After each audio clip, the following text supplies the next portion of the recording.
help me welcome the co-writer of the film, Mona Fastvold, and the production designer, Judy Becker.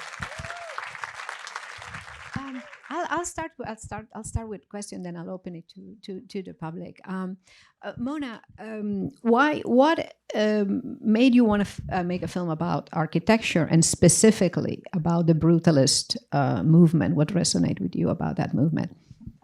Well, I think that what we, I think in many ways it all started with The Childhood of a Leader, which is about a film that sort of talks about the Treaty of Versailles. Brady and I were both interested in historical pictures. We tend to look to the past to try and better understand how we got here.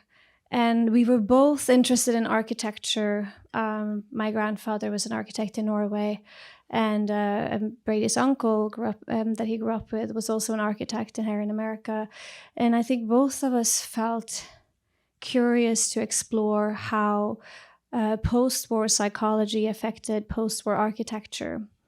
And then from that, you spend years talking about a story and a topic and exploring it. And I think from there on, it's natural then to look at brutalism.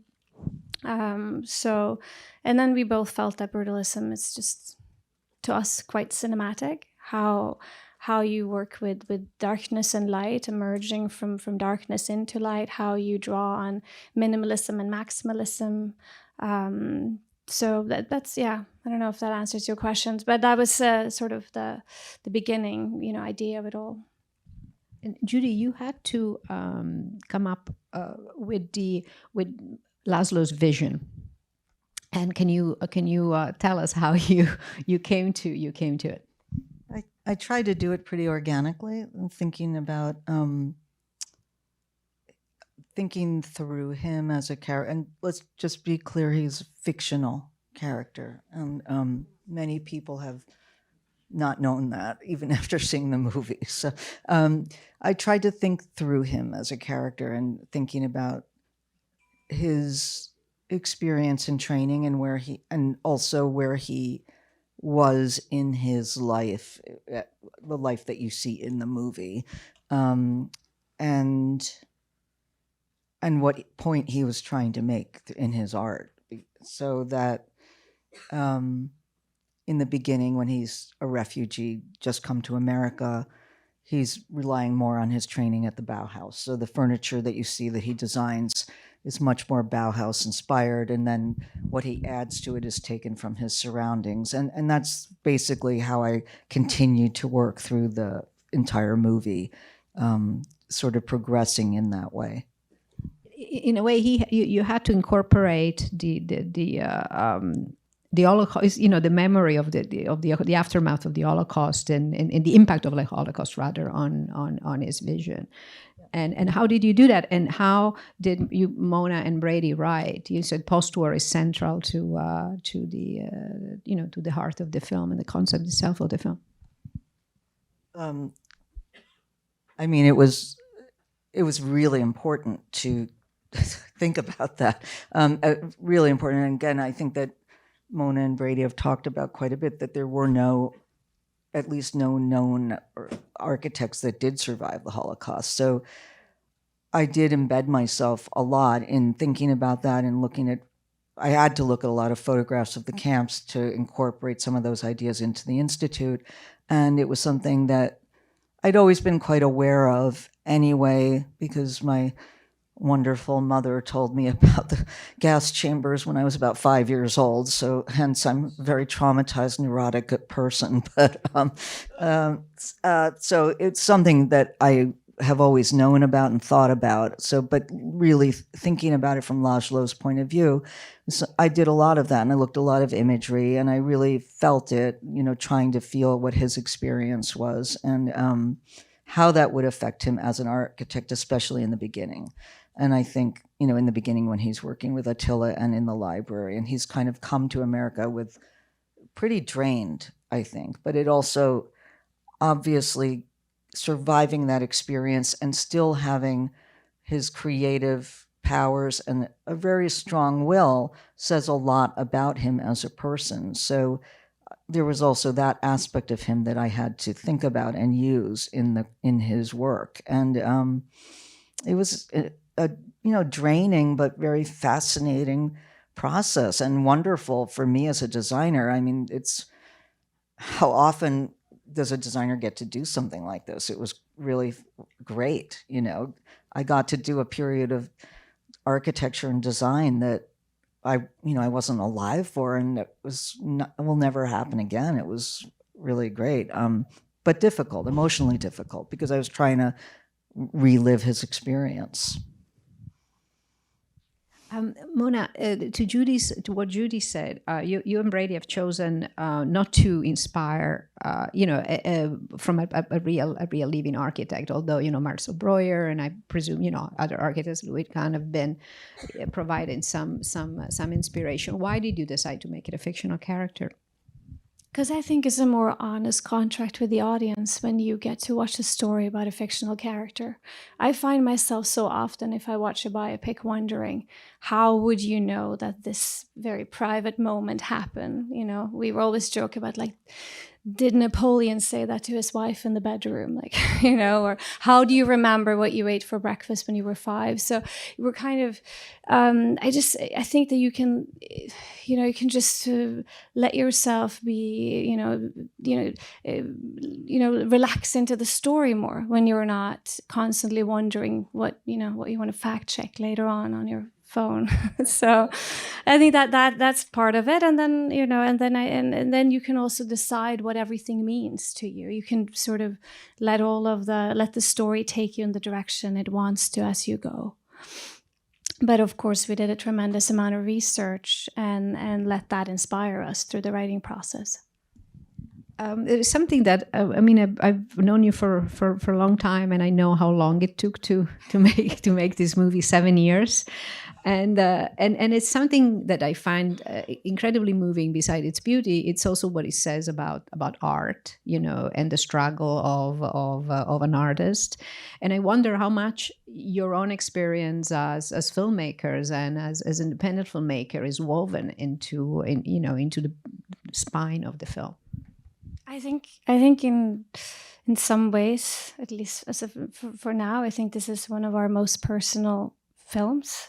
When we first started showing the film, I felt quite embarrassed, and because it was so, I felt, oh gosh, it's like you're undressing in front of the audience. It felt so intimate in a way, because architecture, or being an architect, hiring 250 people to erect a building is in many ways quite similar to try and make a picture. You're hiring all these people, you try to get them all to work together, you try to raise money, you're constantly negotiating with your investors. So, that aspect, as well as, some aspects of the relationship, was so personal to us. But it almost felt a bit like an exorcism when we were writing the film.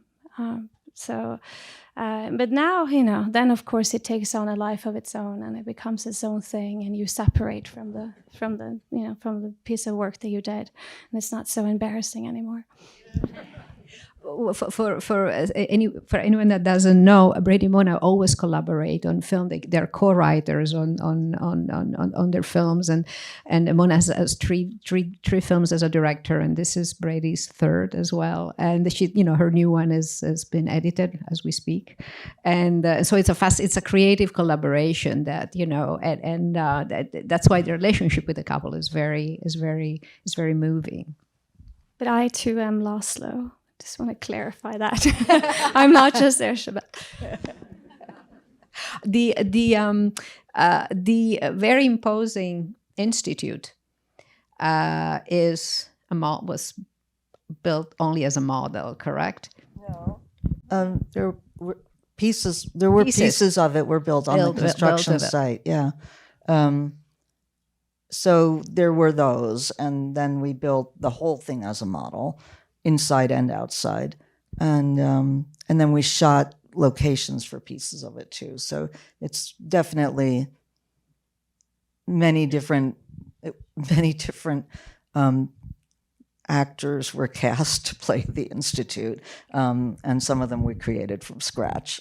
So the film was made for $10 million. I think it's public knowledge. This very very imposing thing, and it was filmed in Hungary. So Mona, can you tell us a little bit what is the difference between making a choice to go and shoot in Europe, which is where most of your films were shot, and working with a budget that is not even remotely close to anything that a film of this proportion would do here? Well, yeah, I mean that's why that's why we've made so many films in Eastern Europe, is of course because we weren't able to raise more money, but at the same time having a more limited budget, and then at the same time wanting to make something that's exciting, that really is expansive, and that challenged us visually as well, and challenged the ambition of the films that the stories we want to tell. It just was our only option to go to Hungary and to shoot it there. The great thing about shooting in Hungary is, of course, you have 2 film labs, so.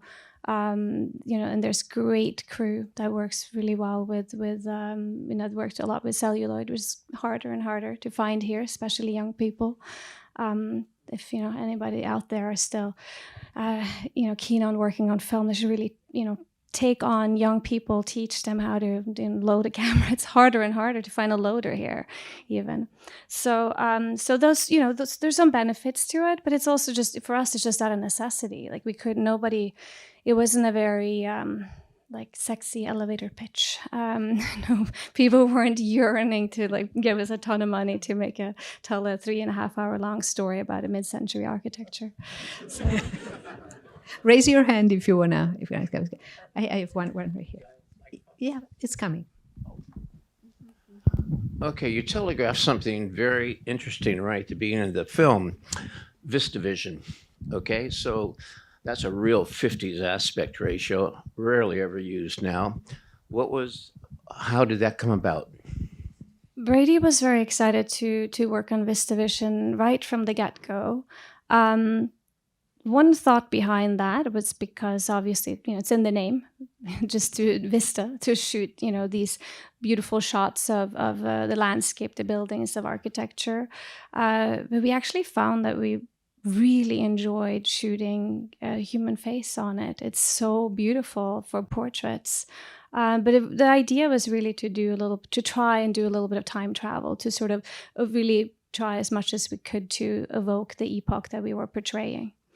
But it also seemed to really fit with the structure of the buildings, because it's not widescreen, so there wasn't anything on the sides. It really... Yeah, it's about the height as well, Yeah, it's about the height and a limited width, though it's bigger than the Academy. It was really lovely to see something that, did something very unique. Yeah, and it's not so hard. Congratulations. Thank you. It's not so hard to work with either. People are frightened. No, it was hard to track down the cameras and it's what is that Brady shot on? I can't remember now. No, it's film. It's all film. It's 35 millimeter. Yeah. Yeah, it's all shot on film. Yeah, no. So for VistaVision, the film, it's 35 millimeter, and then it's on 70, blown up to 70. But the film goes like this horizontally instead of like so. So you use the entire. A lot of work. Yeah.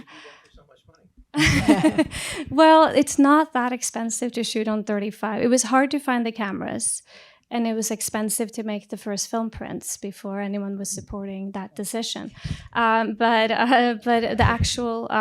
to shoot on 35 versus digital, digital isn't free. So, the cameras are more expensive, and also the cards cost money, the drives cost money, and then it costs a lot of money to spend time afterwards in the grade trying to make it look like 35. So. But I think he has a point, because it is so organic to the to the vision of the film, this really high definition format. And so you have a question? Hold on for the mic. It's so incredibly impressive. If it was 3 times the budget, it would still be impressive. But beyond that, also the 80s section is Betacam, I believe. Yes, that's right. which is really fun. I mean, you really expand it in such a marvelous way. And Judy, I'm so impressed with the look of the film and the believability of it all is incredibly impressive, all round. Thank you. Talk about the sound design, which was quite something. Yes. It's designed by Steve Single, who's a really wonderful sound designer. And we spent a lot of time on it because the film was so long as well. So I think that especially to point to something specifically with the sound design, in the beginning, whenever I looked at a version of the boat in the very beginning of the film, it did not work for me until the sound design was in place. I think that because it's so much in darkness, that whole sequence, so I really felt like Steve especially brought in the feeling of that boat, and then when he emerges from it, it's just really beautiful. It was really interesting what you did with it. Different levels of volume. Yeah, that too. I mean, Brady is obsessive, and so is Steve. Just there. Hi there. Thanks so much for speaking to us. The movie was great. I was curious, out of all vices that you picked that could have been alcohol or all these type of things, why did you guys pick heroin specifically or opium specifically as the vice that you used in this movie? Because the idea behind it is that it was used as a painkiller on the trip over to deal with all of the different pains he had in his body. There. Thank you so much for the movie. It was truly an incredible experience. I did want to ask about the use of religion in the film. You selected the architect as a Jewish architect, kind of come back from the Holocaust. And the moments where he was in synagogue, it was very intimate and a very shallow depth of field. And it speaks volumes that he had to design a religious space, a church. Could you speak to that, like the decision-making behind that and what that meant for the character? So most of the brutal architects of that period were Jewish, so that was just natural to build a story of that around that. And then building the church, we were inspired by a story of Marcel Breuer having to build a church, and we thought that. I mean, I don't want to go too much into detail and try and analyze the whole film, because I always feel like that ruins it for someone. But for someone in the audience, at least I feel that way when I watch a film. But those were the things that inspired us to make those decisions.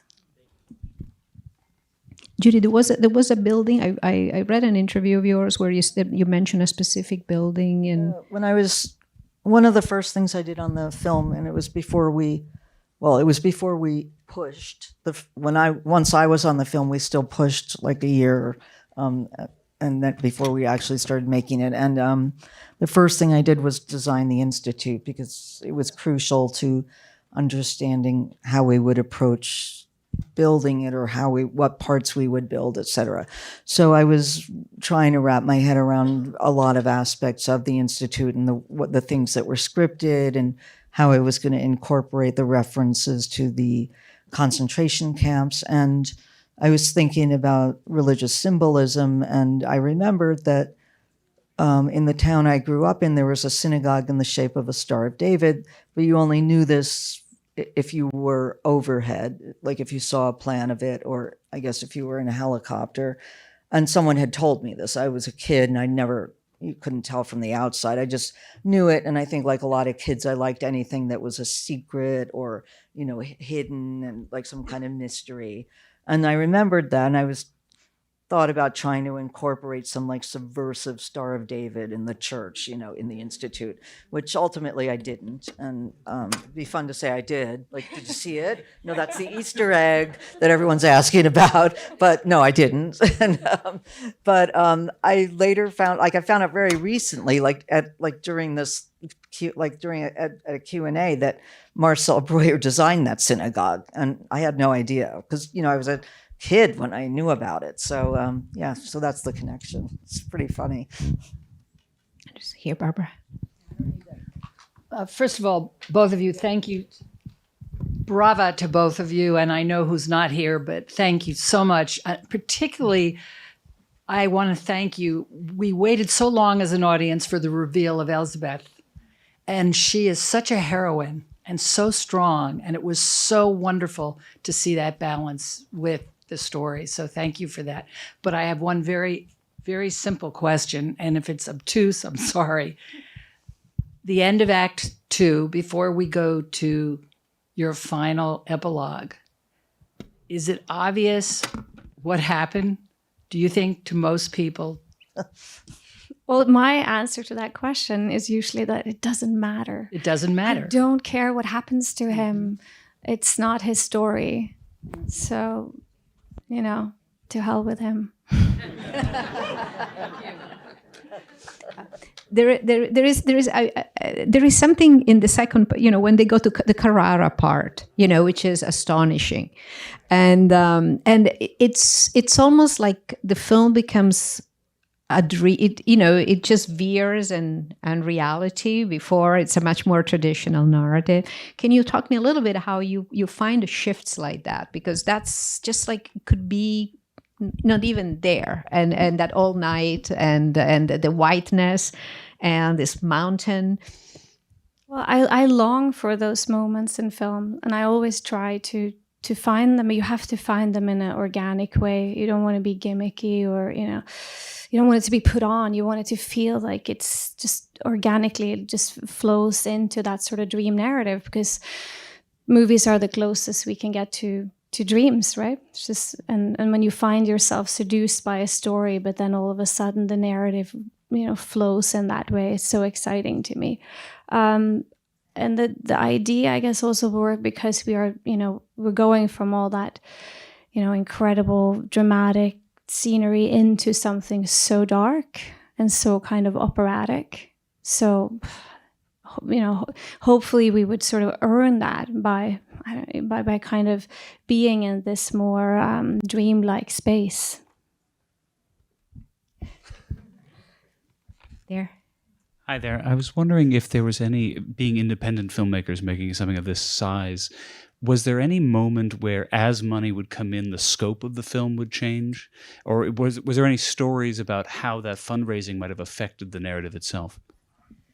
No, the script was always the same, and the movie is very close to this. Like it's the script basically. So we didn't change what we made. We just nobody really got paid a lot, and we asked for a lot of favors, and we shot the film in 33 days. So it's just a lot of planning, and it was really hard. But it's just we had, at one point, the first budget was a lot, like the first budget that someone did without really talking to us was a lot more. And then we just kind of tried to back into the amount of money that we could get. Just to provide a small anecdote on the last piece in Venice. I mean, you shot that when the film wasn't even in production. Oh, yes. Yeah, at the beginning, Yes. it was COVID. During the Venice Film Festival, her film was invited.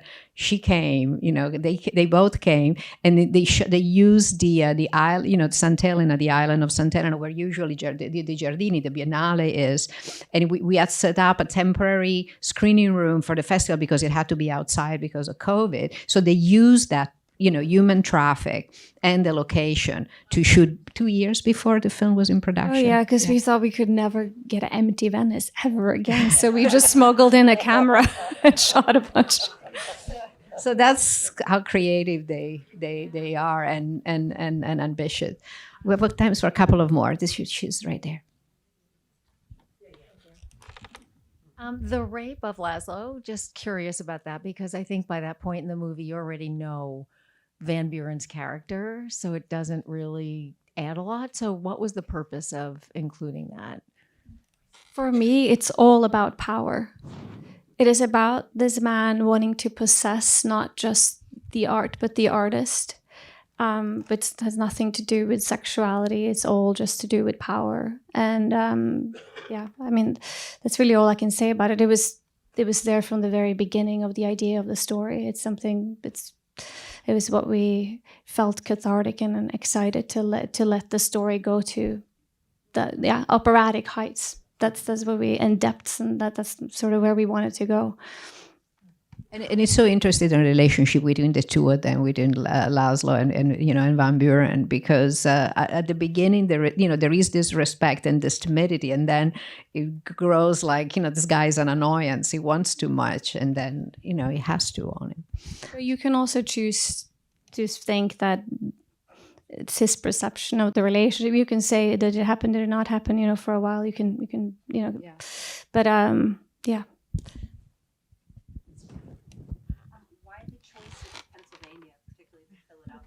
Why the choice of Pennsylvania? Was there a real life inspiration for the Institute, either in Pennsylvania or elsewhere? Not the Institute, but for some, the development that was happening there at the time, it felt correct. And some various inspirations for the Van Buren family. Some people who've gotten very wealthy shipping during the Second World War, profited from the Second World War. Some various rabbit holes of research led us there. I think he's been waiting for a long time. Sorry. Hi, it was terrific, really moving, and I'll be thinking about it for the next week or two. A production design question about the library. It was real, and I was curious about where it evolved from, how it evolved. Was it referencing some other design? It wasn't referencing another design, not consciously anyway. It wasn't described that specifically in the script, I would say. Would you say that's accurate? But it was described as being, very modern and simple and very different to what had existed before it. And when we knew that we were shooting in Hungary, we went over for a pre-scout and we saw the mansion that seemed likely to be Harrison's mansion. And the only room that seemed appropriate for the library was a glass winter garden conservatory. And it was a little, it was a little daunting. It seemed like a great place for the library, but I wasn't sure how we were going to build bookshelves in it, how we would hang them, where they would be, other glass walls. It was a little problematic, and the sunlight can't hit the books. So I just got the idea that it was going to be cabinets, and the cabinets were not scripted. So, I was going from shelves to cabinets, and I got the idea of changing the shape of the room by angling the cabinets towards the back of the room, sort of in forced perspective. And that all happened on the spot. It really did. And I did a little drawing of it. I said, I think I know how to make this work. And then, it's very unusual for me to get an idea like that works and ends up being the idea, but it did happen in this case. And it kind of was the main idea for the library that stuck through it. And of course, some of the details changed, and, the color of the wood and the actual type of wood that we used, and the chaise that we placed in the middle of the room, because originally I envisioned it being a desk that was in all those little things changed. But the actual concept, the first thing we did when we came back to Hungary and started official prep was make a small cardboard model of the library with the cabinets, and showed it to Braden. It worked, and we built a dome. There was no dome in the actual location, so we had to fake that. Build one outside so Lowell could shoot up through it and see the sky and all of that. But yeah, it was, it wasn't supposed to be, it's not brutalist. It's just the kind of like very strong mid-century modernism, but very simple and very minimal. And it's hard to do. Like every detail has to be, so the execution was actually the hardest part of that, like making sure it looked as close to perfect as possible. But I think Lowell did such a beautiful job of lighting it. I was really happy with how it looked, and it's like a nice moment in the movie, I think. We have time. Okay, for him. Thank you. I gotta say, this movie is like one of the best movies I've ever seen. I'm not kidding. It's probably one of the best movies I've ever seen in theaters. And I actually saw it in the city right after Christmas. So bravo to you guys, really. Thank you. Thank you. And I gotta ask, was the film always tended to have a 3.5-hour runtime, or? It kind of was, yeah. It was a long screenplay, and we always had the intermission written in as well. We had I found the photograph that we based the photograph during the intermission on, and that was in the middle of the script. And I said, here, now there's going to be an intermission. So, it's something that we just felt, it was a long story. We tried to be precise and not to indulge too much, but it just felt like it wanted to be this long. I felt at the end of the movie I wanted more of it, if that's okay. Crazy. To say. Thank you, guys. Thank you. Thank you so much. I think that this is all we have time for. Thank you, Mona. Thank you, Judy.